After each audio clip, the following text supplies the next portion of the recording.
আসসালামু আলাইকুম। আমি কামিল মাদ্রাসার স্টুডেন্ট।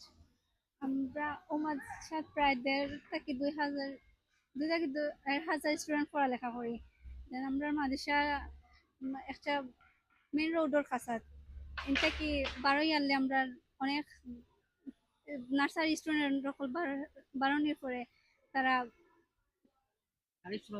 গাড়ির চলাচল করে খুব দ্রুত। তারা বারো এলে অনেকে আতঙ্ক থাকে। এই আতঙ্ক থাকার কারণে আমরা অনেক স্টুডেন্ট প্রায় ক্ষতিগ্রস্ত হয়েছেন। দেন গতকালকেও আমরা কিছু একটা নার্সারির বাচ্চা এবং অভিভাবক সহ গুরুতর আহত হয়েছেন। এখনো তারা ক্লিনিকও রয়েছেন।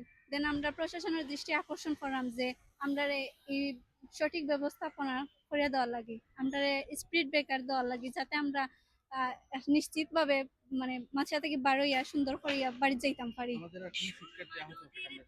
আমাদের আর কোনো শিক্ষার্থী আহত আমরা চাই না। আমরা প্রশাসনের দৃষ্টি আকর্ষণ করলাম যে আমরা এইটার একটা সুষ্ঠু বিচার দেওয়ার লাগে।